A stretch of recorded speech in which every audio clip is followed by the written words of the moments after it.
Bien, vamos a avanzar porque estamos un poquito retrasaditos en los temas que estamos viendo. Pues necesitamos un poquito acelerar el paso, como se dice, ¿no? La semana anterior tuvimos una actividad evaluativa aquí en el aula y la idea era que en base a los textos que a cada grupo le había tocado, ustedes puedan establecer los elementos de contexto que se señalaban en cada uno de los textos, ¿no? Ya sea un contexto, digamos, económico, si lo señalaba, o bien político, o bien social, o bien cultural, ¿no? Y más o menos habíamos dado una explicación sobre, también cuando hagamos la lectura, muchas veces los autores hacen, de repente a veces en lo que es un artículo, un documento, un libro, hacen análisis del contexto, ¿no? Sobre alguna temática que pueden estar abordando. Ahora, dado que estamos en el curso de Historia y Sistema de la Psicología, eso obviamente resulta mucho más crucial, ¿no? Aún más ahora que ya hemos entrado a ver las escuelas psicológicas que se derivan producto ya del desarrollo científico más especializado propio de la psicología. Entonces, eso lo vamos a presentar en un momento, por favor, si ya lo tienen preparado, para que alguien del grupo lo pueda presentar. Mientras vamos a ir avanzando, habíamos quedado ya habíamos visto a Wilhelm Wundt, y estábamos ya por iniciar a Tishner, ¿no? Y decíamos que en el caso de Tishner, que digamos estudió, perteneció, fue parte del laboratorio de Wilhelm Wundt, ya él luego de esa experiencia académica, científica, de laboratorio, va a generar o va a crear ya una propuesta de escuela psicológica, ¿no? Que se llama el estructuralismo, ¿no? Entonces el estructuralismo va a tener un elemento crucial donde va a destacar obviamente la psicología experimental. Y concebía a esta psicología experimental como el estudio de la experiencia inmediata. Y bueno, esta psicología experimental, que digamos era la psicología para Tishner, tenía como tema principal la conciencia, ¿no? Entonces, su objetivo era identificar los elementos que constituyen, es decir, los llamados átomos de la conciencia, ¿no? ¿Cuáles son los elementos últimos de la experiencia consciente, ¿no? Y por lo tanto, su meta primordial era describir la estructura básica de la mente, ¿no? Y por ello recibe el nombre de estructuralismo, es decir, orientarse a describir, a detallar la estructura que conforma nuestra mente, nuestra conciencia, ¿no? Muy bien. Y, y también, bueno, Tishner también habla de sensaciones, imágenes, afectos. Todos aquellos son elementos de la conciencia, ¿no? Y obviamente todavía muy influenciado Tishner por el empirismo. Ustedes recordarán el empirismo de John Locke de Hume planteaban, digamos, un principio para la formación de conocimientos, era la asociación, ¿no? La asociación, el principio de asociación. Y algo análogo también Tishner lo plantea, ¿no? Cuando ya estos elementos se asocian, que serían los elementos simples de la conciencia, es decir, las sensaciones, las imágenes, los afectos, cuando estos elementos simples ya se conjugan, hablamos ya de elementos más complejos, ¿no? Más complejos. Entonces, eso es un poquito la forma como él veía este tema de la conciencia. Y también, bueno, hablaba del uso de la inspección experimental, obviamente influenciado fuertemente por su maestro en este caso Wilhelm Wundt, ¿no? El tema de la introspección, y por lo tanto también confiaba, un poco aquí sí hay algunos elementos que podríamos de repente diferenciar, ¿no? Primero, siempre hablamos de introspección experimental, ¿no? Introspección experimental, que involucra un sujeto entrenado, ¿no? Y en la cual él va a observar y a la vez describir sus propios procesos psicológicos, ¿no? Y para ello se utilizaban diversos estímulos que provocaban obviamente una reacción, y eso conllevaba a observarlos y por un lado también describirlos, ¿no? También confiaba en los reportes introspectivos mucho más que su maestro.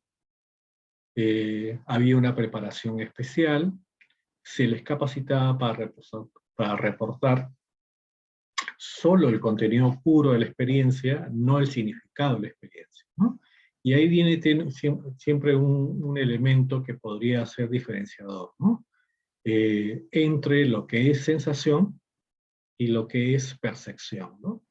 Cuando hablamos de percepción como proceso psíquico del ser humano, estamos hablando ya de un proceso interpretativo, ¿no? Si yo digo ya naranja, ¿no? Naranja, es que ya los datos sensoriales, bueno, estoy ahora en este momento palpando, tocando una naranja, viéndola, cuando yo digo eso, ya eso no sería una sensación, sino la interpretación de las distintas cualidades del estímulo en algo significativo, ¿no? Y ahí hablamos de percibir, por ejemplo. En cambio, sentir o una sensación es aún datos aislados, ¿no? Datos aislados diversos que todavía no tienen una significación. Entonces, ese es un elemento también importante, ¿no? Diferenciar bien entre lo que es sensación y lo que es percepción, ¿no? Muy bien. Y por lo tanto, era importante ver aquí en su propuesta, introspección experimental sistemática, era acceder, ¿no? Digamos, por un lado él habla de su método introspectivo. Los intentos de acceder introspectivamente a los procesos mentales tienden a interferir con los procesos mentales mismos, ¿no? Entonces, ahí sí hay un aspecto que, bueno, en sí ni Wilhelm Wundt ni Tiste pudieron solucionar, ¿no? Y que obviamente es también la naturaleza, ¿no? La naturaleza subjetiva de la conciencia, ¿no?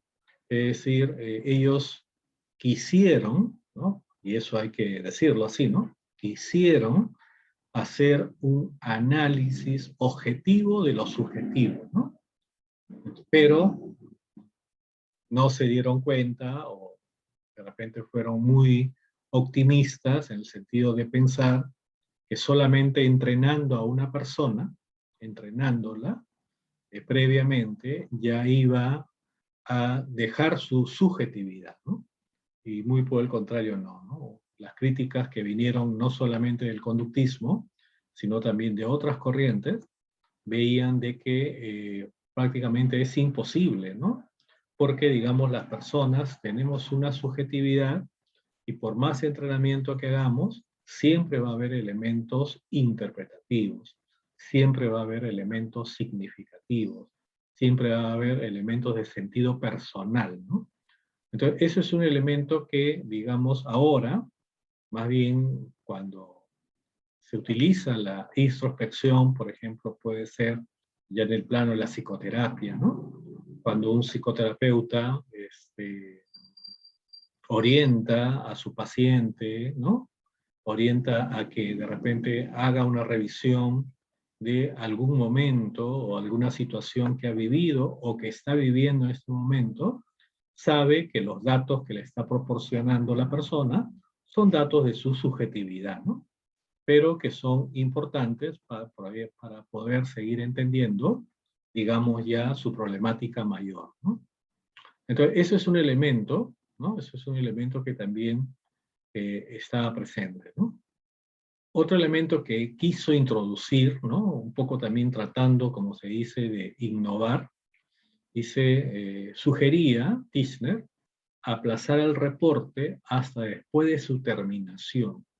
De modo que en muchos casos la introspección se convertía en una forma de retrospección. Entonces ahí también ya hay otro elemento, ¿no? Ya no es solamente sensación, ya no es solamente percepción, y si se aplaza, digamos, el reporte, ya estamos hablando de memoria, ¿no? Y la memoria también tiene la capacidad de reconstruir los recuerdos, ¿no? Es decir, fíjense que aquí estamos en una serie de intentos, pero esos intentos están descubriendo también, de repente, cómo en realidad funciona la percepción, cómo en realidad funciona la memoria o la sensación, ¿no? Estamos en este proceso, algo así como que la psicología está dando sus primeros pasos, y como ustedes saben, cuando un bebé empieza a dar sus primeros pasos, muchas veces se cae, ¿no? Y se vuelve a levantar, ¿no? Algo análogo está pasando en este proceso, ¿no? Pasando en este proceso. Y por lo tanto, hay un elemento que él va a plantear también un poco para diferenciar lo que serían ya los campos de estudio, ¿no? De estudio.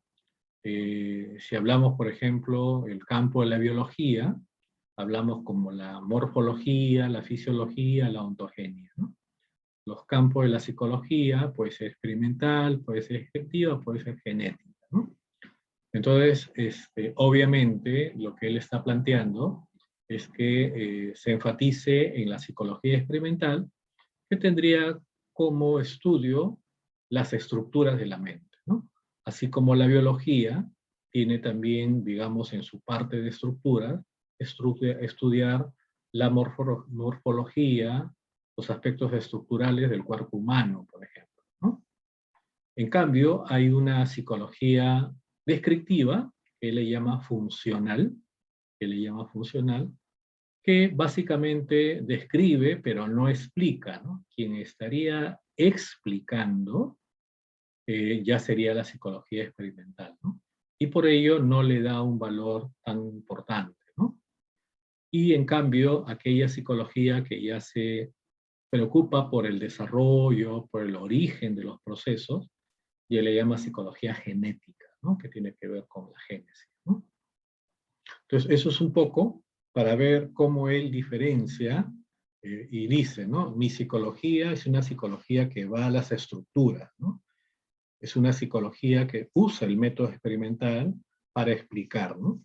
En cambio, él está atento también ya al desarrollo de la psicología en su época y también en los Estados Unidos, porque para eso ya Tishner se había ido a los Estados Unidos, ha aparecido una nueva psicología, ¿no? Que se va a llamar el funcionalismo, ¿no? El funcionalismo. Y por lo tanto, un poco ver, digamos, su intento de tratar de comprender las estructuras de la conciencia fue un intento importante. No podemos negar que también a partir de esos trabajos experimentales se pudo tener un poquito más de amplitud de fenómenos sensoriales, perceptuales, de memoria, ¿no? Pero también, ¿no? Era una psicología muy vinculada, muy amarrada al laboratorio, muy amarrada a lo que es lo experimental, ¿no? Muy amarrada a los claustros universitarios, pero bueno, se necesitaba otra psicología, ¿no? Se necesitaba una psicología que también ya responda como ciencia y también como profesión, responda ya a las nuevas exigencias que tiene la sociedad, y mucho más una sociedad muy bullente que estaba presente en los Estados Unidos fines del siglo XIX, ¿no? Prácticamente Estados Unidos alcanza, luego de su famosa guerra civil o guerra de secesión, ¿no? Alcanza, digamos, ya una mayor unidad política, alcanza también un mayor desarrollo económico, industrial, comercial, y se va convirtiendo ya en un país que tiene, digamos, un peso en el escenario mundial, ¿no? En el escenario mundial. Entonces, y por lo tanto, van surgiendo las ciudades, se van transformando en grandes, ¿no? En grandes ciudades de bastante vida bastante cosmopolita, de vida bastante cultural, de vida industrial, de vida también investigativa. Entonces ya esta psicología estructuralista ya no respondía a las exigencias de esta nueva sociedad, ¿no? Entonces ya da paso a lo que es ya la siguiente escuela, ¿no? Entonces el funcionalismo va a ser una escuela fundada por William James, pero digamos también surge en los Estados Unidos, fines del siglo XIX, toma muchos elementos del estructuralismo también, ¿no? Sobre todo el tema de la conciencia, pero ya no para enfocarlo desde un punto de vista solamente de laboratorio o solamente desde el punto de vista experimental. No. Ahora hay necesidad de responder, ¿no? A las exigencias de la sociedad, ¿no? Hay necesidad de ello. Y bueno, William James, aparte, bueno, de tener aportes en la psicología, tiene también aportes en la filosofía, ¿no?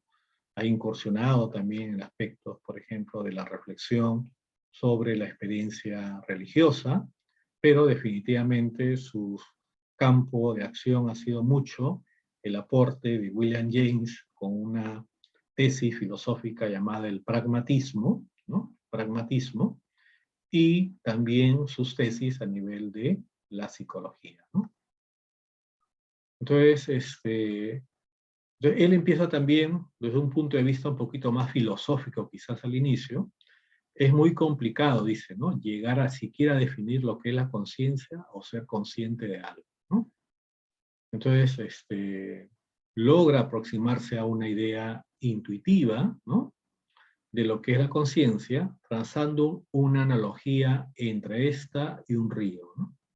Se trata de una metáfora para descubrir la conciencia como si fuese un flujo incesante de pensamientos, ideas, imágenes mentales, ¿no? Entonces aquí un poquito rompe con el estructuralismo, ¿no? En cambio el estructuralismo nos está diciendo que son ya como estructura fija, ¿no? Sensaciones, imágenes, afectos, ¿no? Más bien él está hablando de un flujo, ¿no? De algo más móvil, ¿no? Que la conciencia no es solamente, pues, elementos estructurales, sino muy por el contrario, elementos que están en plena dinámica, ¿no? Entonces, esa es ya otra visión, ¿no? Otra visión que se pueda tener. Y también, a nivel de la conciencia, él quiso profundizar y delimitar el estudio de la conciencia a través de la fisiología experimental, ¿no? Y obviamente porque también el estudio del sistema nervioso seguía avanzando, ya hemos visto cómo ha sido un elemento importante para el inicio de la psicología, pero se seguía avanzando en la comprensión de las áreas cerebrales, de las diversas partes o estructuras del cerebro, ¿no? Y por lo tanto concluyó que la conciencia es en realidad un proceso, ¿no? Es la noción que nosotros tenemos de nosotros mismos, es una suma inmensa de dominios donde se incluye todo lo vivido y lo sentido, nuestro pasado y también nuestro potencial futuro, ¿no? Como ustedes pueden ver, es una idea, digamos, ya no tan psicológica, si bien tiene elementos psicológicos, pero ya una idea un poquito más filosófica, pero también con una idea un poquito más, menos inmediatista, ¿no? Inmediatista como lo planteó de repente el estructuralismo, ¿no? Entonces ya nuestra conciencia, es decir, involucra todos esos elementos que hemos formado en nuestro proceso de existencia, tanto aquellos elementos que de seguro todos nosotros tenemos recuerdos, y esos recuerdos los asumimos que son parte de nuestra existencia. Tenemos también todo un elemento de experiencias inmediatas que vivimos a diario, pero también tenemos como una especie de prospectiva, ¿no? Una especie de prospectiva hacia dónde vamos, ¿no? Es decir, todo ese cúmulo sería la conciencia, ¿no? Y hablaba también pues de que se definía como un conjunto de imágenes, pensamientos y sensaciones, ¿no? Estas pueden ser transitorias o permanentes durante un tiempo en nuestra mente, ¿no? La psicología, por tanto, podía analizar ese proceso, es decir, el flujo de pensamientos para poder limitar así esa idea tan abstracta que configura el yo, ¿no? El yo. Y por lo tanto, un elemento muy importante de considerar, y que ya lo está planteando William James, es que esta conciencia tiene también elementos vinculados mucho al contexto, ¿no? ¿No? Al contexto en el cual se desarrolla, en la cual también se estructura la conciencia, ¿no? Y por lo tanto, reitera, no es un proceso, del mismo modo que el funcionamiento de un motor no es en sí algo que exista separado de la máquina. Y un elemento que va a ser un elemento guía para esta escuela funcionalista, no es tanto preguntarse solamente por qué es la conciencia, ¿no? Sino también por qué existe, ¿no? ¿Por qué existe? Y ahí sí va a haber pues una fuerte influencia de esta escuela, de parte del pensamiento evolucionista de Charles Darwin, ¿no? Charles Darwin, como ustedes saben y conocen, va a proponer que, digamos, la evolución, las especies, han seguido por un proceso de evolución biológica, ¿no? Tanto las especies vegetales, animales, como el mismo hombre, han pasado por procesos de evolución, y eso ha implicado procesos de adaptación y procesos de selección natural, ¿no? Y por lo tanto, dentro de este elemento, la conciencia también ha cumplido pues un fin adaptativo, ¿no? Un fin para poder también responder a las exigencias del ambiente en el cual hemos estado, ¿no? Obviamente, en la actualidad, siglo XXI, ¿no? Nuestra conciencia responde a los contextos en los cuales estamos, ¿no? Pero ¿cómo respondió la conciencia del ser humano hace 30.000 años atrás, por ejemplo, ¿no? ¿Cómo respondió, ¿no? A esos desafíos que la naturaleza le imponía, por ejemplo, ¿no? Entonces, ahí hay un elemento que ya esta escuela lo va a considerar, ¿no? Y por lo tanto, él empieza a hablar y creía que el flujo de imágenes, ideas que constituyen la conciencia, existen partes transitivas, las cuales remiten constantemente a otros elementos de la corriente de pensamiento, y partes sustantivas, aquellas en las que podemos detenernos un tiempo y notamos una sensación de permanencia, ¿no? Una sensación de permanencia.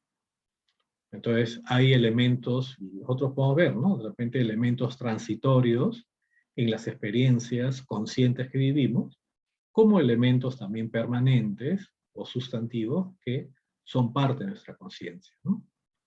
Lo que es más importante, todas son privadas, el resto de personas solo las puede conocer indirectamente a través de nuestra propia conciencia de lo que vivimos, ¿no? Por lo tanto, la psicología experimental era incapaz de comprender con sus métodos cómo funciona el pensamiento humano, ¿no? Entonces aquí obviamente ya hay una crítica, ¿no? Ya hay una crítica muy concreta, muy específica a esos intentos de los estructuralistas de tratar de, digamos, tratar de usar, ¿no? Los experimentos como una forma de explicar la conciencia, ¿no? Por lo tanto, él va a plantear que para examinar el flujo de pensamiento hay que empezar estudiando el yo, ¿no? Y eso es algo importante, ¿no? De repente no se puede entender, pero cuando él dice yo, ya está hablando de la unidad, ¿no? De la unidad. Y el yo es una unidad de pensamientos, sentimientos, afectos, motivaciones, voluntad, ¿no? Ya es un nivel de síntesis. Es lo que podríamos decir ahora como el concepto personalidad, por ejemplo, ¿no? El concepto de personalidad. Es decir, tenemos que estudiar no las partes, ¿no? Simples, sino empezar a partir de la complejidad. Entonces, eso es un elemento, digamos, ya más avanzado, digamos, ¿no? Un poquito más avanzado en relación a lo que eh, planteaba ya el estructuralismo, ¿no? Y también, bueno, William James es recordado por su teoría de las emociones, eh, y él se pregunta, ¿lloramos porque estamos tristes o estamos tristes porque lloramos? ¿No? Propone que las emociones aparecen a partir de la conciencia de los propios estados fisiológicos.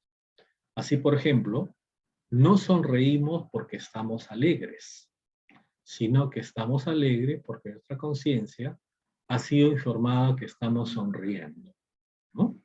Del mismo modo, no corremos porque algo nos ha asustado, sino que nos sentimos asustados porque comprobamos que estamos huyendo, ¿no? Entonces, en pocas palabras, digamos aquí, William James, y esto es bastante discutible obviamente, le está dando prevalencia a esa conciencia de estados fisiológicos y por lo tanto que conlleva ya un estado emocional, ¿no? Entonces, bueno, es un intento, digamos, ¿no? De tratar de explicar, ¿no?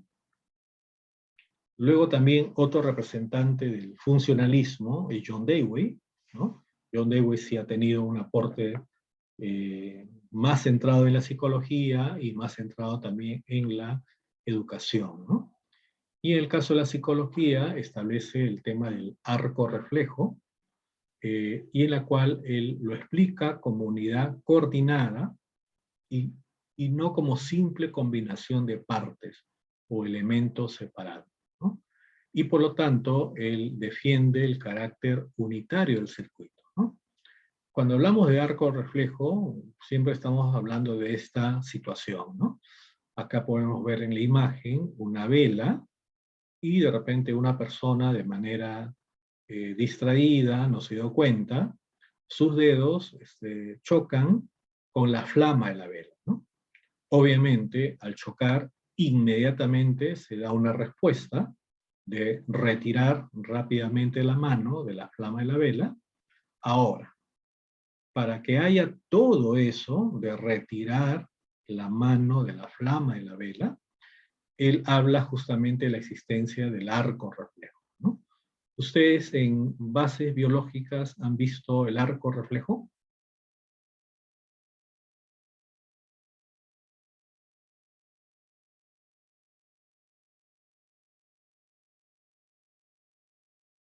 ¿Han visto en bases biológicas el arco reflejo?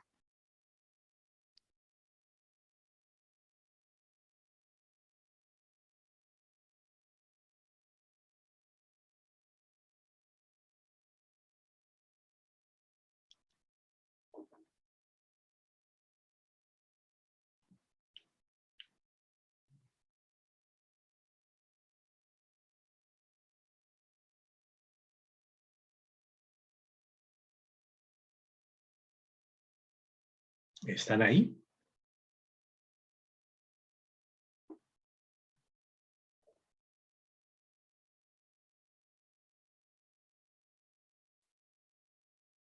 Profesor, buenas noches. Sí, es el impulso, ¿no? Nervioso que da, pues, ¿no? El sistema Ya. nervioso. Claro, cuando hablamos del arco reflejo hablamos siempre de la presencia de un estímulo, ¿no? Este estímulo impacta sobre un receptor, ¿no?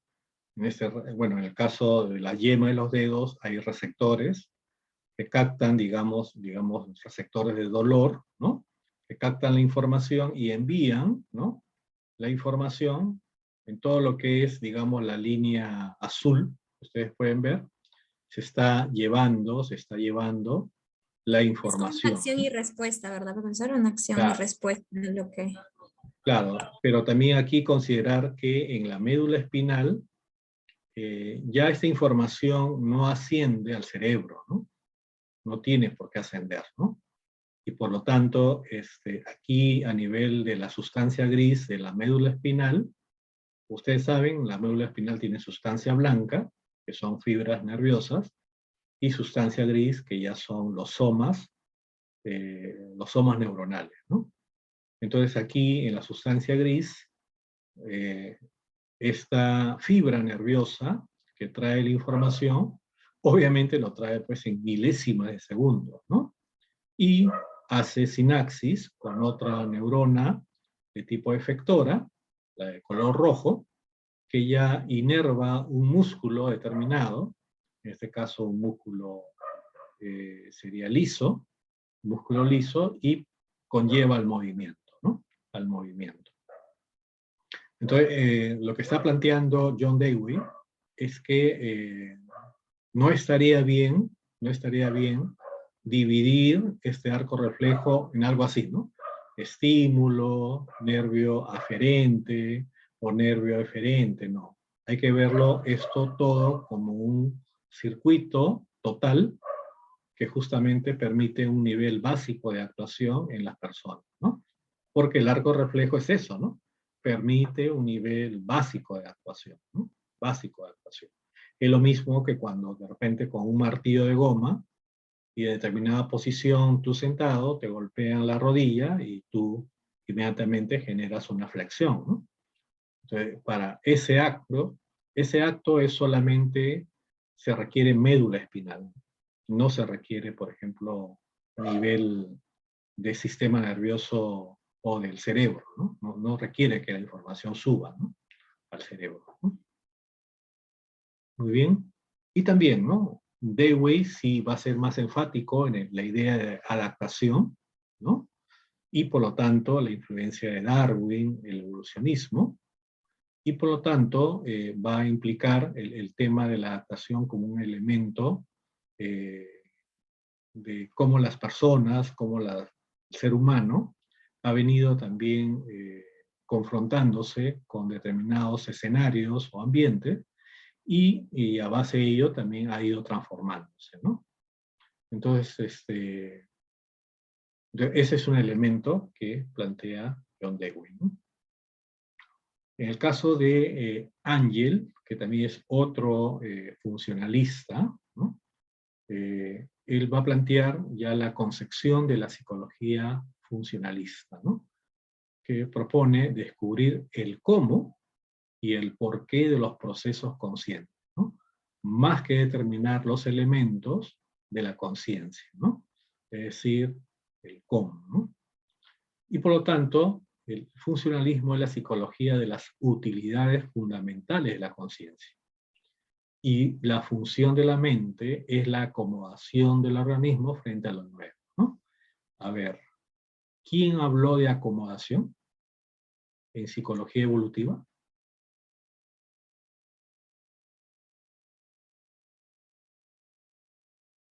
Piaget. Claro, Piaget, ¿no? Entonces, fíjense, ese concepto acomodación es un concepto que Piaget toma de los funcionalistas, ¿no? Uno de ellos es, por ejemplo, Stanley Hall, ¿no? Stanley Hall. Y ya él le da una significación, pero que tiene que ver ya cómo el infante reestructura sus esquemas cognitivos, ¿no? En base a la información nueva, frente a lo nuevo, ¿no? Entonces es un concepto, digamos, que ya, inclusive los funcionalistas ya lo venían planteando, ¿no? Entonces la conciencia se sitúa entre el ambiente y la necesidad del organismo. Es activa y siempre cambiante y no puede inmovilizarse a fin de poder determinar su estructura. Un momento de la conciencia perece mientras que las funciones mentales permanecen, ¿no? Entonces aquí, nuevamente, ¿no? Ellos ya están criticando esa visión pasiva, quietista, que tenía el estructuralismo de la conciencia, ¿no? Como que, digamos, algo así como una especie de, que la conciencia está congelada en el ser humano, ¿no? No, ellos están planteando, muy por el contrario, la conciencia es dinámica, nuestros contenidos, nuestras experiencias van modificándose, y justamente eso quieren comprender, ¿no? Y por lo tanto, proponen, la mente es un conglomerado no de elementos de estructura, sino de actividades, fíjense, ¿no? El ser humano ya enfatizan en algo un poquito más objetivo, ¿no? Actividades, operaciones, funciones, ¿no? Y por lo tanto, que permiten afrontar el mundo real, ¿no? Si de repente por ahí tenemos que afrontar un desafío, como por ejemplo de repente un familiar está, digamos, mal de salud y necesita ser internado en un hospital, lo que nosotros vamos a hacer es un conjunto de acciones que nos lleven a ese objetivo, ¿no? Conseguir una cama de hospital para ese familiar, ¿no? Y para eso haremos un conjunto de operaciones, actividades, todo con el propósito de alcanzar la adaptación, ¿no? Y, digamos, afrontar los retos que nos plantea el ambiente, ¿no? Entonces, un elemento aquí clave es que esta psicología se va a preocupar mucho por las aplicaciones. Es decir, podemos decir que la psicología aplicada se inicia con el funcionalismo, ¿no? Es decir, ya, pero dígame usted, ¿cómo tengo que criar a mi hijo? ¿Cómo tengo que, de repente, controlarlo en sus rabietas, por ejemplo, ¿no? ¿Cómo podemos hacer para que un trabajador rinda más, o sea más eficiente, o sea más productivo, ¿no? Es decir, ya problemas como esos ya no demandaban, pues, laboratorio, ya no demandaban cuestiones muy teorizantes, ¿no? Sobre la estructura de la conciencia, sino ya demandaban, digamos, ya, deme el cómo, ¿no? Ya el cómo. ¿Cómo hacemos que un trabajador en un horario de trabajo, ¿no? En un horario de trabajo, ¿no? Si antes, un micro ahí, por favor, prendido, Luis Flores. Luis Flores, tu micro. Luis.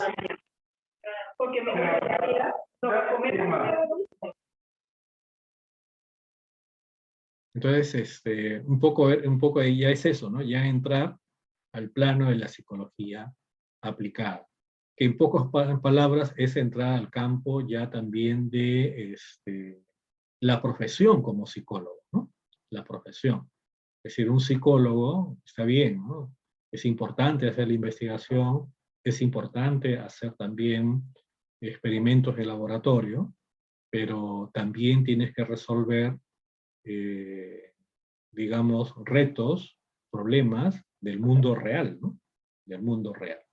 Y podríamos decir por eso que ya aquí con la psicología funcionalista, ya la psicología entra a un plano aplicativo, ¿no? Aplicativo. Y como le decía también, era la necesidad de los Estados Unidos, ¿no? Estados Unidos, una sociedad en efervescencia económica, en efervescencia, digamos, desarrollo industrial, en efervescencia, en desarrollo comercial.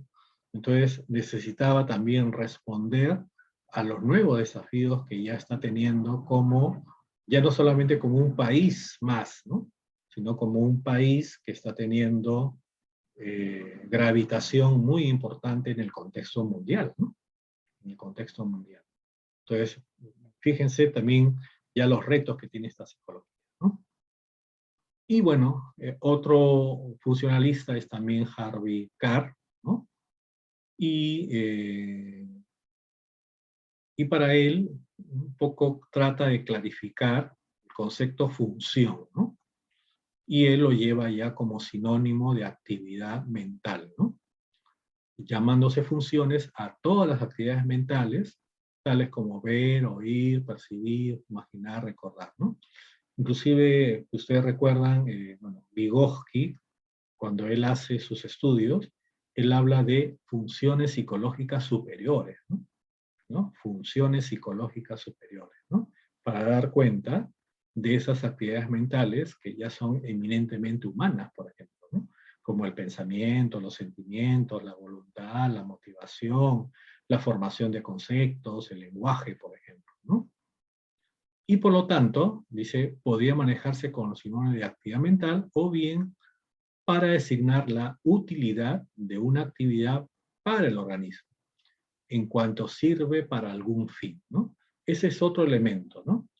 Podríamos decir que un elemento que puede estar de fondo aquí en el funcionalismo es eso lo que dijimos para William James, ¿no? William James es un filósofo que funda una tesis filosófica en el campo ético, el campo también del conocimiento, llamado el pragmatismo, y el pragmatismo va a referir que solamente es útil el conocimiento, solamente es verdadero el conocimiento que es útil, ¿no?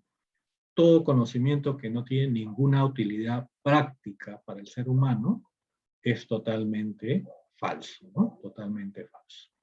Entonces, y un poco ese pragmatismo de William James, obviamente, influye también sobre este tema de utilidad, ¿no? Utilidad. Y también establece, ¿no? Por aquí,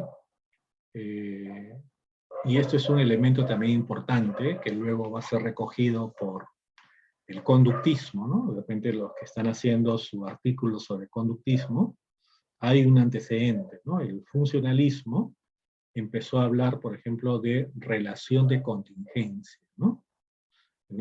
Y habló de cómo existen relaciones funcionales o contingentes entre los eventos o estímulos, ¿no? Estímulos antecedentes y estímulos consecuentes, ¿no? Entonces todo esto, obviamente, también psicólogos posteriores como Watson, por ejemplo, fundador del conductismo, van a leer estos elementos. Luego también, digamos, el mismo Skinner, ¿no? El mismo Skinner también va a tener una lectura, y podríamos decir que de alguna otra forma, este aspecto, por ejemplo, cuando él plantea que la psicología es el estudio de la actividad mental, ¿no? Operaciones tales como la percepción, la memoria, la imaginación, el razonamiento, el sentido, el juicio y la voluntad. La función de esta actividad mental es adquirir, fijar, retener y organizar y evaluar la experiencia para su subsecuente utilización en la dirección de una conducta adaptativa, ¿no? Entonces, si uno analiza esta definición está tratando de alguna otra forma de hacer una especie de síntesis entre elementos internos, ¿no? De toda persona, que sería la actividad mental, pero también los elementos externos o ya observables, ¿no? Que sería la conducta adaptativa, ¿no? Es decir, de alguna otra forma hay un nivel ahí de avance ya en relación al estructuralismo, ¿no? Y por lo tanto, algunas características generales podríamos mencionar: se opone a centrarse en los elementos de la conciencia, amplían la investigación a todas las operaciones de la mente, especialmente el aprendizaje, la inteligencia, el pensamiento, ¿no? Empiezan a estudiar más, resaltan el papel de la motivación y las emociones, se determinan también a través de los test psicológicos. La psicología funcionalista ha sido también una de las psicologías que empieza a desarrollar instrumentos o test psicológicos justamente para la medición de la actividad mental, ¿no? Medir la inteligencia, medir de repente las capacidades que una persona tiene para el trabajo, o medir, como hubo la aplicación, ¿no? En la Primera Guerra Mundial, ¿no? En la Primera Guerra Mundial, para todos aquellos norteamericanos, ¿no? Que participaron o que fueron al frente de batalla europeo durante la Primera Guerra Mundial, pasaron por test psicológico, ¿no? Y según, bueno, las referencias, casi 1.000.000 de soldados norteamericanos fueron testeados, ¿no? Fueron evaluados mediante pruebas psicológicas, ¿no? ¿Por qué, no? Porque se quería ver justamente cuál era el perfil, cuáles eran las capacidades que podrían tener esos soldados, ¿no? Y poderlos de repente ya colocar en un ámbito de acción donde sean más funcionales, ¿no? Más funcionales, ¿no? Y también, así como hablan de los procesos mentales, también hablan de los comportamientos manifiestos, ¿no? Comportamientos manifiestos, las conductas, amplían la metodología, ¿no? Tratan de explorar otras técnicas o métodos de investigación, y obviamente, como hemos dicho, ¿no? Ya la psicología debe ser una ciencia aplicada, una ciencia práctica, una ciencia que esté, digamos, resolviendo los temas ya más acuciantes, ¿no? De la realidad, ¿no? Muy bien, y acá podemos ver, mientras el estructuralismo va hacia los contenidos de la conciencia, el funcionalismo va a la función, ¿no? Sigue con la introspección subjetiva, ¿no? Sigue, pero ya, como dicen, ¿no? Mientras el estructuralismo piensa que la introspección es objetiva, bueno, el funcionalismo ya asumió que la introspección, dado que es una información que viene del propio sujeto, obviamente, pues, no puede ser objetiva, es subjetiva. ¿Pero es un dato importante para el estudio? Sí. ¿Es un dato interesante para una investigación? Sí. Y actualmente se utiliza mucho en investigación cualitativa, se utiliza mucho el aspecto de la subjetividad, ¿no? Y justamente aquí, ¿no? En la introspección objetiva se cree que la conciencia debe separarse en elementos, ¿no? Ya hemos visto, bueno, esto es imposible, ¿no? Es decir, es imposible. La conciencia tiene una unidad, ¿no? Y justamente, en cambio, ¿no? Si hablamos ya de personas con trastornos de personalidad tipo esquizofrenia, ya hablamos de fragmentación de la mente, ¿no? Recuerden que esquizo es fragmentado, frenia es mente, entonces ahí podemos ver ya una separación, ¿no? Una separación. Pero en el caso de personas normales, no. Claro, eso fue el intento del estructuralismo, ¿no? En cambio, la introspección subjetiva propone, según el funcionalismo, que la conciencia funciona junto a otros procesos fisiológicos y psicológicos, ¿no? Están articulados, como se dice, ¿no? Están articulados.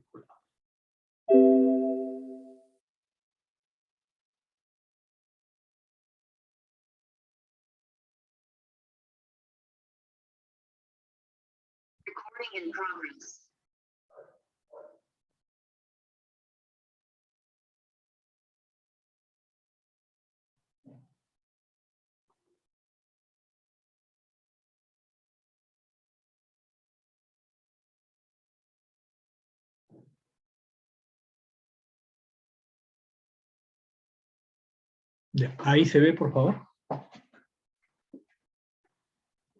Sí, profesor. Muy bien.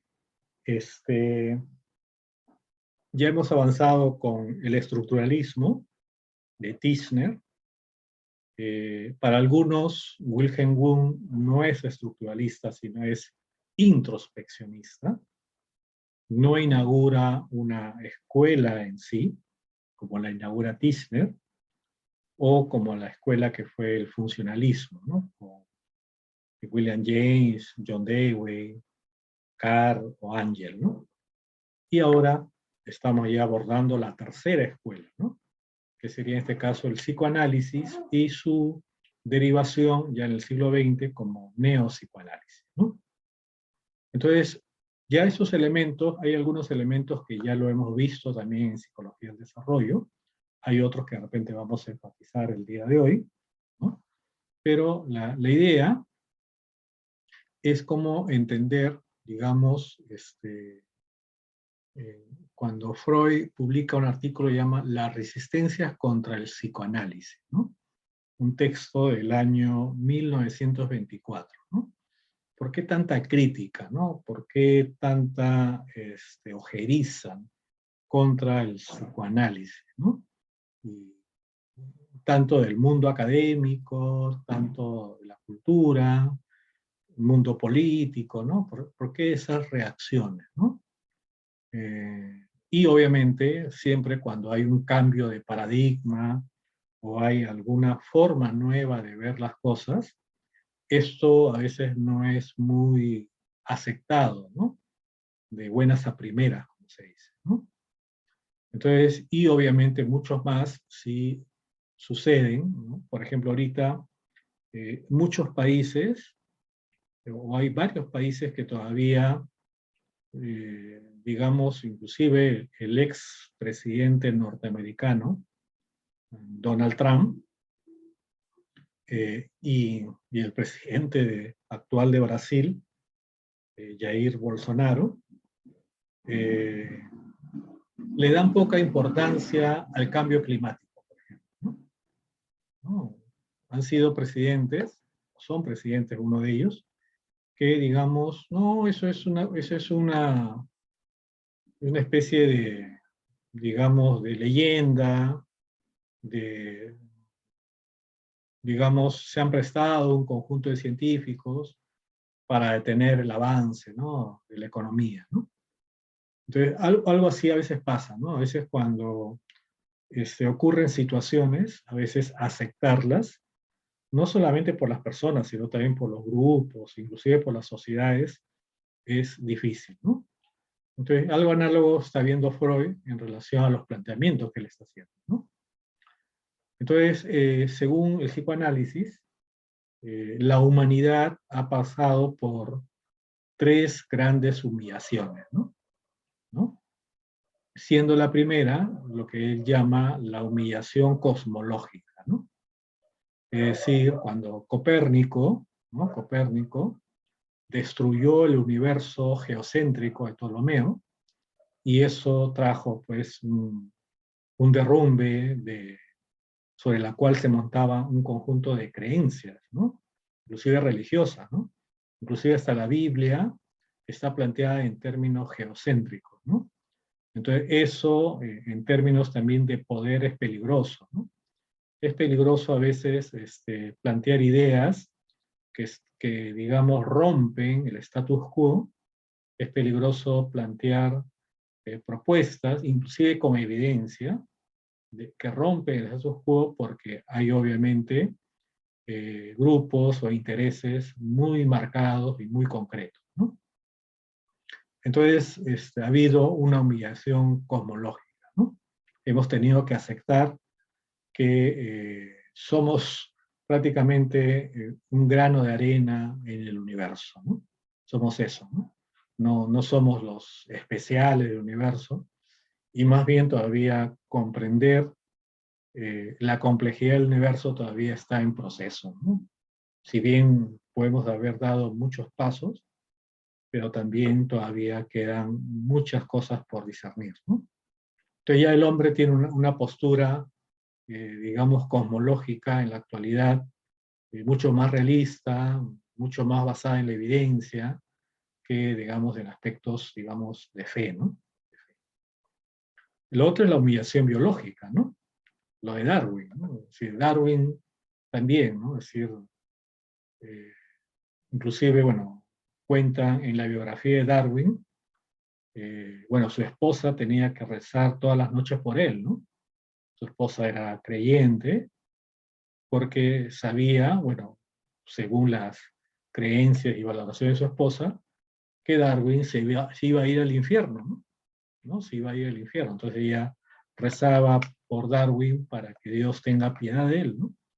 Porque la tesis que había planteado de que no somos producto de una creación divina, ¿no? Sino producto de un conjunto de cambios biológicos que en el tiempo, en miles de años, o millones de años, se han venido produciendo en el sistema vivo.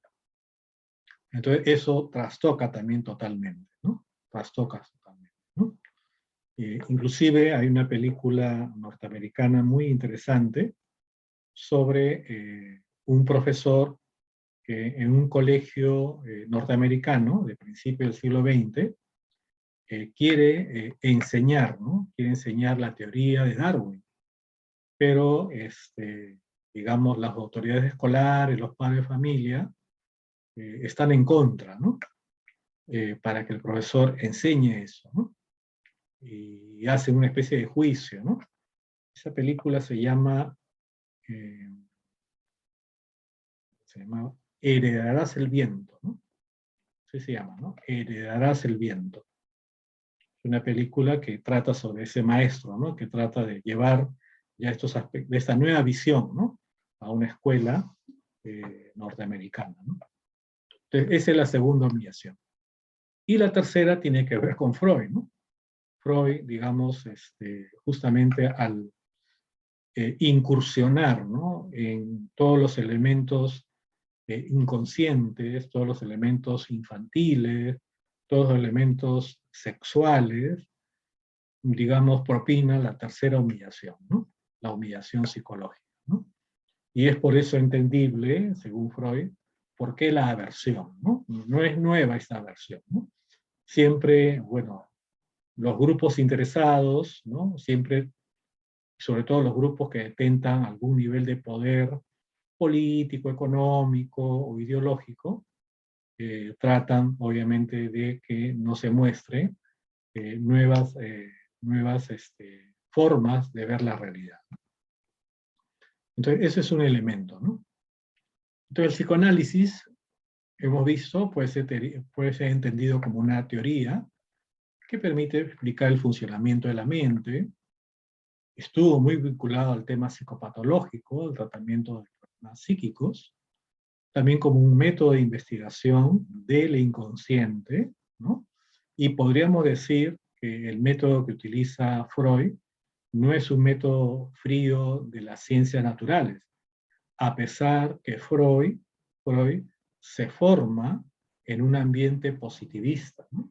Cuando él estudia medicina en la Universidad de Viena, digamos, la forma como se enseñaba medicina se basaba en las orientaciones positivistas, ¿no?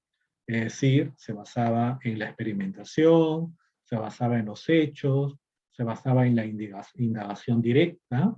Es decir, Freud se forma en un ambiente netamente positivista. Y él cree que de repente lo que él está haciendo es también parte de ese positivismo, porque él está a favor.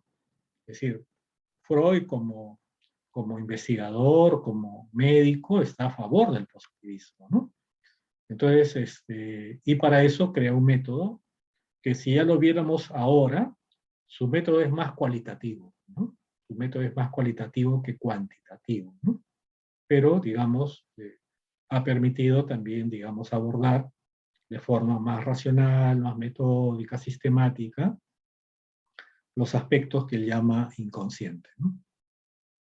Y también el psicoanálisis ya se convierte como una especie de cultura también, ¿no? De cómo ver y analizar los fenómenos culturales, los fenómenos sociales, el arte, es decir, cómo el psicoanálisis permite también tener un análisis de la complejidad social, ¿no? De la complejidad social. ¿Qué hay detrás de una escultura? ¿Qué hay detrás de una pintura, por ejemplo, de Picasso, ¿no? ¿Qué hay de repente detrás de Crimen y Castigo de Fyodor Dostoyevsky, por ejemplo, ¿no? ¿Qué hay detrás del nazismo o del fascismo, por ejemplo, ¿no? ¿O qué hay en el cine, ¿no? Bueno, Freud ya está viendo la inauguración del cine, está viendo también ya un momento todavía de repente, como se dice, el cine mudo, ¿no? Por un tiempo, pero y luego ya sale el cine silente, ¿no? El cine con sonido, ¿no?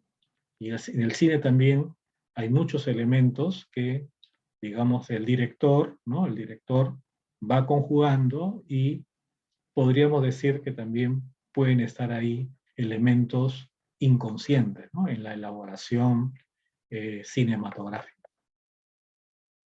Muy bien.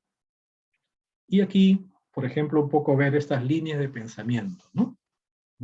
En la biología, en la filosofía del inconsciente, el romanticismo, que es una crítica muy fuerte a la razón, ¿no? A la razón, creo que un grupo hace un rato lo habló. El romanticismo va a ser toda una corriente cultural, literaria, ¿no? Que justamente, ¿no? En esa época, como decía alguien, un grupo, ¿no? Prácticamente ya de la ciencia se está haciendo una religión, ¿no?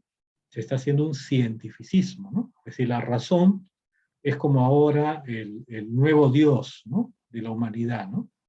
¿No? La razón científica, ¿no? La razón científica. Entonces, en cambio, este romanticismo quiere romper con esa visión tan fría de la cultura, de la sociedad, y se orienta más a los aspectos emocionales, sentimentales, ¿no? O llamados irracionales. Irracionales. Ahora, ustedes, a ver, con lo que hemos visto de inconsciente en psicología evolutiva, ¿podríamos decir que el inconsciente es racional o es irracional?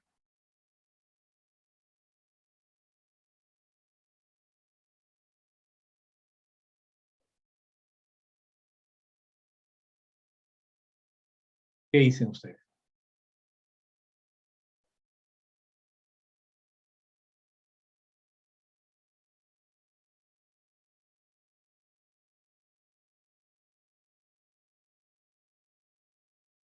¿Cómo lo consideran? ¿Al inconsciente racional o irracional?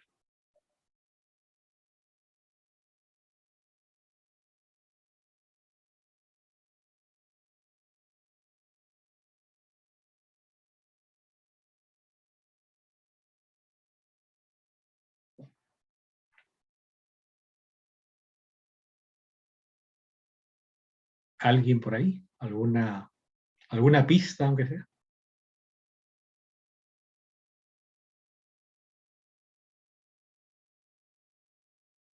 Claro, sería irracional, ¿no? El inconsciente es irracional porque es fuente de todo lo instintivo, ¿no? De una base instintiva. Y justamente el romanticismo es esa reacción, podría decirse que el romanticismo en la parte cultural es como la reacción al positivismo, ¿no? La reacción a esa entronización de la razón, ¿no? Como elemento capital, ¿no? De la sociedad, ¿no? Luego los estudios de sexología, los estudios de neuropatología, el empirismo también influye en Freud, los temas literarios, hemos visto ahí cómo también Freud utiliza mucho la literatura, especialmente los clásicos griegos, ¿no? Para poder dar cuenta también de sus teorías. La psiquiatría, sabemos que Freud estuvo también como una especie de pasante, ¿no? Una pasantía en Salpêtrière, ¿no? Es como el tipo... ¿ustedes conocen el hospital Víctor Larco Herrera? ¿Conocen el hospital Víctor Larco Herrera que queda en Magdalena, por la Avenida del Ejército? No, yo he escuchado nada más, profesor. Claro, ¿no? Entonces, cuando uno entra a ese hospital es como si retrocediera el tiempo, ¿no? Tú entras a ese hospital y la forma como está pareciera que estuvieras en el siglo XIX, ¿no? Porque, bueno, fue hecho en esa época, ¿no? Entonces, y algo así, ¿no? También cuando Freud va a este hospital psiquiátrico famoso Salpêtrière, donde trabajaba Charcot, también se imbuye, ¿no? de la psiquiatría francesa, ¿no? Y también, bueno, de la fisiología, ¿no? Entonces son sus fuentes, digamos, sus coordenadas intelectuales que influyen, ¿no? Y también tenemos por acá otro elemento, también es, bueno, Freud, como sabemos, es de origen judío. Y una etnia repartida en toda Europa, en todos los países, eran los judíos, ¿no? Eran los judíos. Es decir, digamos, esta etnia, producto que su área de origen había sido invadida, habían tenido que salir, y se habla de la diáspora judía, ¿no? La migración judía por diversas partes del mundo. Pero también eso generaba reacción, porque siempre los nacionalismos no son pues nuevos, ¿no? Son también ya también en esta época se daban, y inclusive había agresiones contra pobladores judíos, ¿no? Pobladores judíos. Y justamente Freud habla de un episodio que él vio de niño, ¿no? Su padre, ¿no? Caminaba con él por la calle y de pronto viene otro ciudadano, parece que lo golpea y le hace botar el sombrero, ¿no? Bueno, el niño Freud está viendo eso, se enerva, pero el padre solamente atina a recoger su sombrero y a irse, ¿no? No reacciona, ¿no? Porque, bueno, sabía que también si reaccionaba, eso podría generar más efecto para su familia, ¿no? Porque había mucho también este tema de racismo, ¿no? De racismo. Bueno, supuestamente a los judíos se les odiaba porque supuestamente habían matado a Jesús, ¿no? ¿No? Supuestamente fueron ellos quienes crucificaron a Jesús, ¿no? Y por lo tanto los judíos pues eran una raza despreciable, ¿no? Para el mundo católico, cristiano, europeo, ¿no? Y aparte de eso también, bueno, los judíos habían acumulado poder, algunos grupos de judíos, poder comercial, poder económico, y varias industrias eran de dueños de judíos, varios bancos también eran dueños de judíos, y eso inclusive atizaba más todavía el rencor, el odio contra los judíos, ¿no? Entonces, ese elemento le tocó vivir a Freud, ¿no? Tocó vivir. Y también tenemos la segunda revolución industrial, que ustedes han visto, burgueses y obreros, disputas entre potencias económicas europeas, hay guerras entre Francia y Alemania, guerras pequeñas entre países, Rusia con Finlandia, el Imperio Turco contra otros países, y así, ¿no? Hasta que al final, bueno, se da ya la gran conflagración, la primera del siglo XX, que es la Primera Guerra Mundial, ¿no? Luego también tenemos por aquí el crecimiento del mundo urbano, ¿no? Es decir, ya no hablamos de ciudades, ¿no? Digamos que tengan de repente 20.000 habitantes, 50.000, ¿no? Ya estamos hablando de ciudades de 500.000, 1.000.000 de habitantes, ¿no? Entonces imagínense ya la forma y los conflictos que se presentan como parte de la industrialización, como parte de ya de tener sectores que sí acceden a la riqueza generada en la sociedad y otros sectores que deben vivir con pocos recursos y por lo tanto generan también diferencias sociales bastante marcadas, ¿no? Muy bien. Y también tenemos también ya el tema de las monarquías, ya hay gobiernos democráticos, algunos de tendencia liberal, otros de tendencia socialista, inicio de la hegemonía de los Estados Unidos, ¿no? Entonces esto es un poco el panorama donde estamos ahorita con Freud, ¿no? Y hablamos también de sus periodos, ¿no? Podríamos decir, el primer periodo tiene que ver con sus estudios sobre la histeria, el segundo periodo que ya involucra cómo definen el psicoanálisis, con su obra Interpretación de los Sueños y 3 ensayos sobre teoría sexual, y ya un periodo de mayor revisión, sistematización y análisis, ¿no? Obras como Más allá del principio y placer, El yo y el ello, El porvenir de una ilusión, El malestar de la cultura, ¿no? Son obras que ya también van dando etapas distintas en la producción teórica también de Freud, ¿no? Muy bien.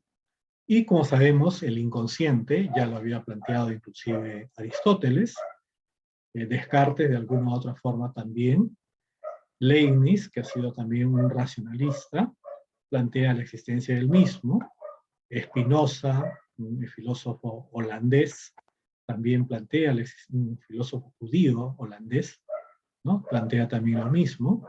Es decir, como que este tema del inconsciente ya estaba digamos, ya siendo reflexionados filosóficamente, como aquel momento de la conciencia, del espíritu, en la cual seguimos funcionando, pero aparentemente no nos damos cuenta, ¿no? Mayormente en los sueños, ¿no? Mayormente en los sueños. Y obviamente pues ya va a plantear de forma bastante que el inconsciente, uno, va a ser toda esa zona de la mente. Él habla de una provincia de la mente, la más grande, donde están los elementos instintivos, están los deseos, motivaciones inconscientes, como también las represiones, los traumas acumulados durante nuestra vida. Y obviamente el método analítico, el método psicoanalítico, de alguna u otra forma, inicialmente trabajaba con la electroterapia y la hipnosis, técnica que aprende de Charcot, pero tenía muchos problemas, ya que muchos pacientes no se pueden hipnotizar, ¿no? Ese es otro elemento, ¿no? Hay que contar también con el apoyo de la persona para hipnotizarla, ¿no? No es como dicen, ¿no? Mírame los ojos y ya te hipnotizo, ¿no? No es tan sencillo, ¿no? Entonces, pero luego de explorar hipnosis, luego utilizó el método que había elaborado con Joseph Breuer, ¿no? En colaboración con su paciente, ¿no? A esto le llamó catarsis o purga del alma, ¿no? Es decir, un momento en el cual ya el analista, o en este caso el psicoanalista, digamos, en la entrevista con el paciente, conlleva o lleva a la paciente para que muestre de una forma más abierta sus verdaderas emociones, todo aquello que de repente de forma consciente no lo puede manifestar, ¿no? A eso se llama catarsis, ¿no? Prácticamente ya es una forma de manifestar, ¿no? Emocionalmente el conflicto por el cual estamos pasando, ¿no? Catarsis. Muy bien. Y también en estudios sobre la histeria, también utilizó la técnica de la concentración, en la cual en un síntoma particular e intentar recordar todo lo que pudiera explicar su origen, ¿no? Y obviamente aquí está también lo que él llamaba la técnica de asociación libre, ¿no? Es decir, sin censurar, sin someter a crítica lo que yo estoy pensando, digamos, voy asociando ideas, ¿no? Y lo que va a hacer el psicoanalista es justamente recoger esas ideas y darle de alguna u otra forma ya alguna interpretación, ¿no? Y por lo tanto, dice, el método psicoanalítico, espontáneamente el paciente hablará no solo de los síntomas, sino de otras cosas inesperadas.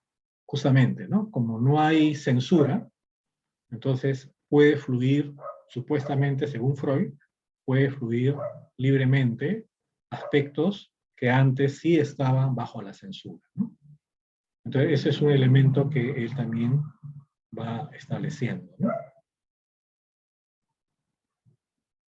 Y muy bien, también en su obra La etiología sexual de la histeria, afirmando la importancia de la sexualidad, mismo año en que primera vez utiliza el término psicoanálisis, ¿no?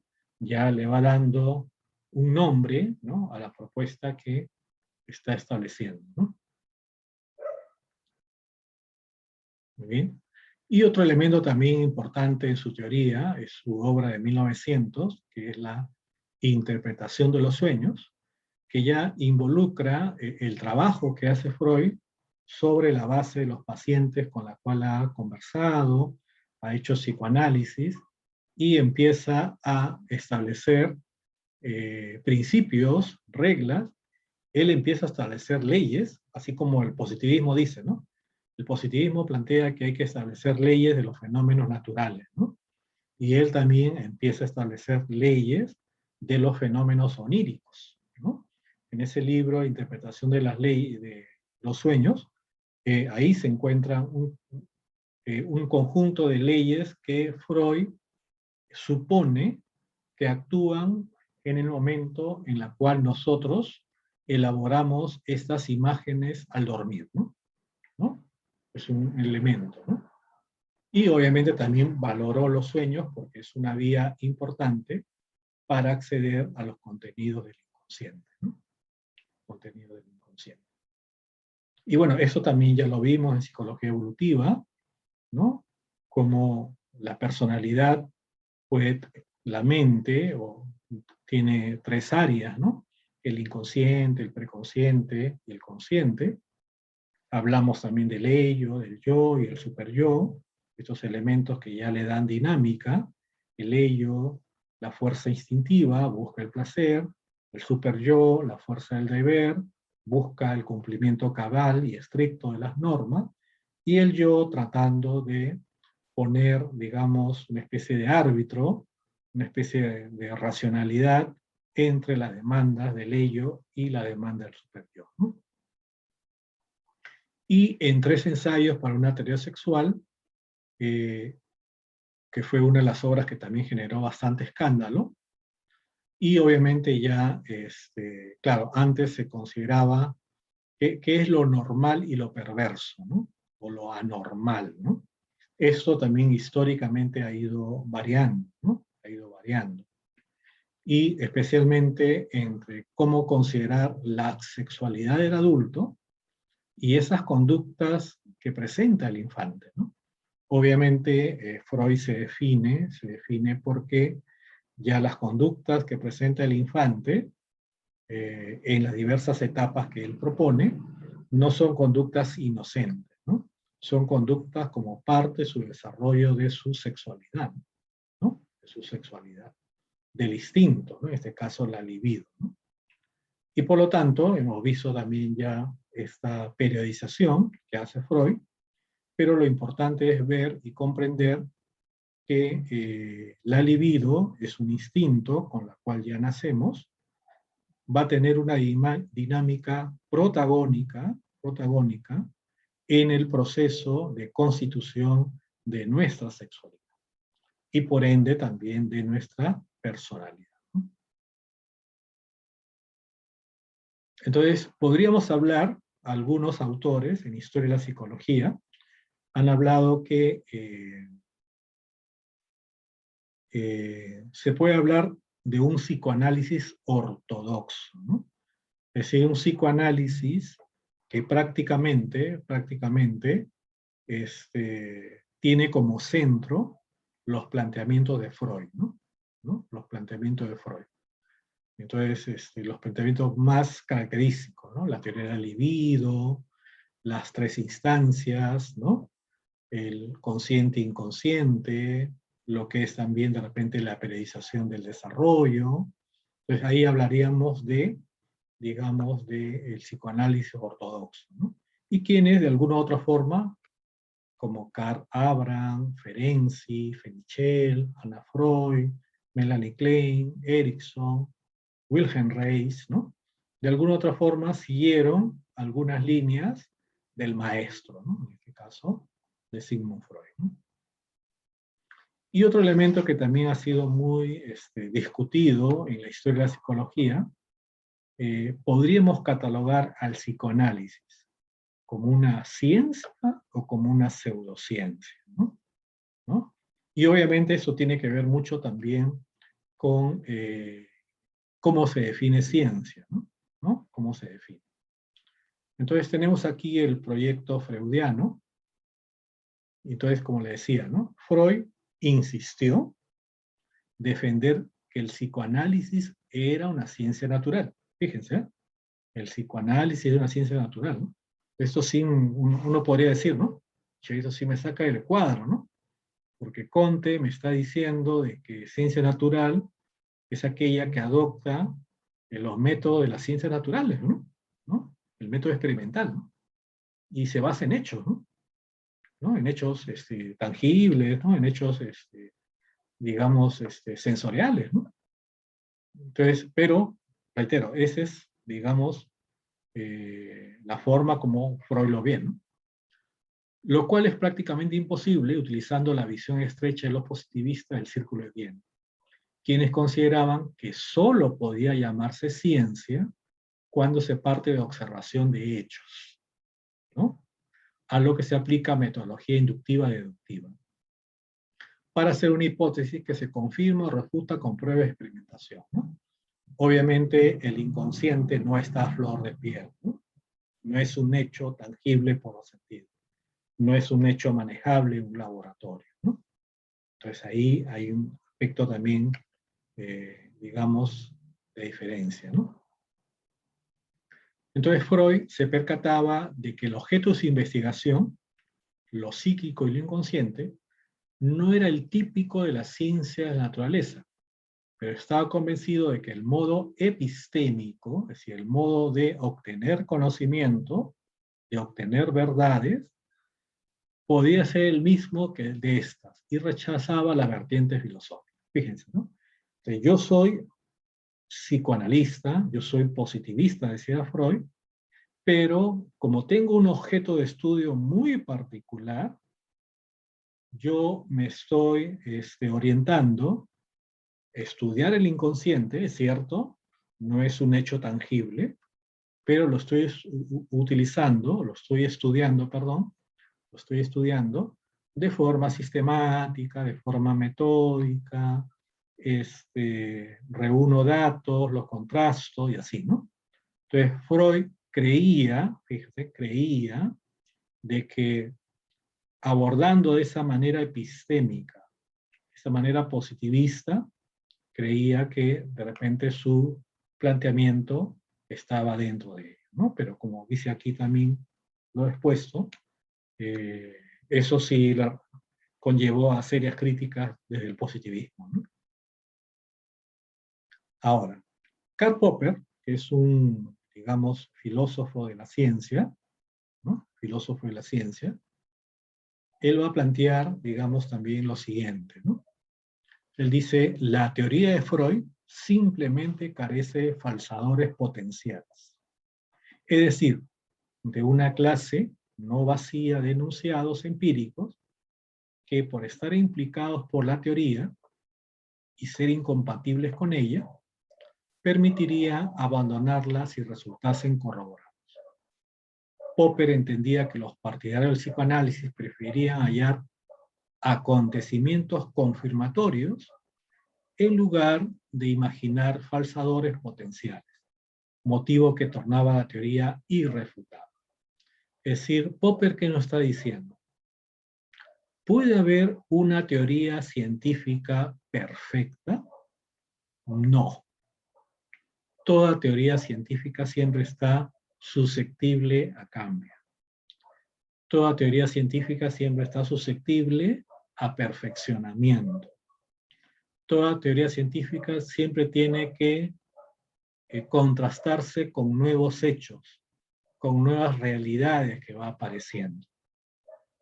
Entonces, para él, más bien el psicoanálisis, cuando aparece un nuevo hecho que trata de negarlo, más bien el psicoanálisis adopta una postura muy hábil, decía Popper, ¿no? Entonces, era algo así, ¿no?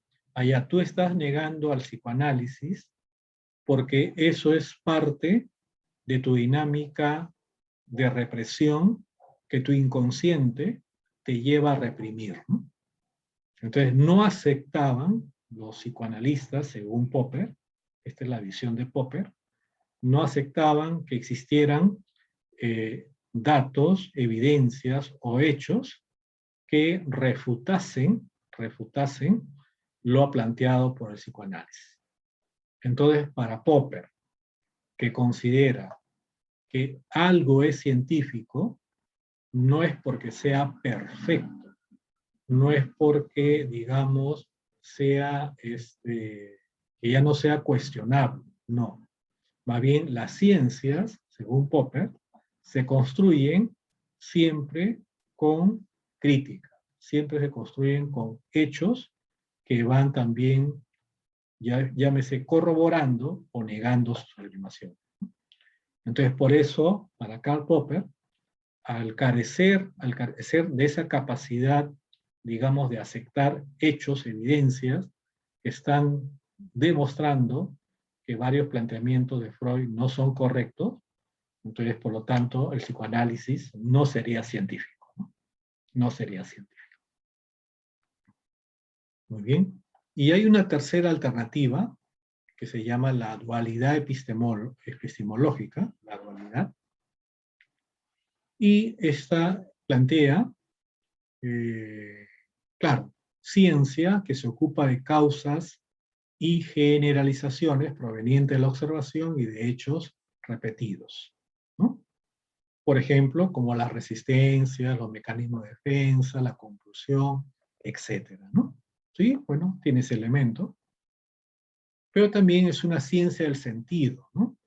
Y eso tiene que ver con un término que se llama hermenéutica, que es la ciencia de la interpretación, ¿no? Que da cuenta de lo singular e irrepetible de una relación, ¿no? Entonces, el psicoanálisis estaría muy vinculado a estas ciencias del sentido, ¿no? Que tratan de dar significación ya a los elementos singulares de vivencias que pueda tener una persona, ¿no? En su pasado infantil, en sus aspectos de sexualidad, en sus aspectos de personalidad, etcétera, ¿no? Entonces, para este autor, sí, ¿no? El psicoanálisis puede tener también generalizaciones, ¿no? Como toda ciencia. Pero también hay que recordar que el psicoanálisis es una ciencia o es un saber eminentemente interpretativo, ¿no? Interpretativo. Y esa interpretación no va hacia lo general, comúnmente va hacia lo singular, ¿no? Hacia lo singular. Muy bien.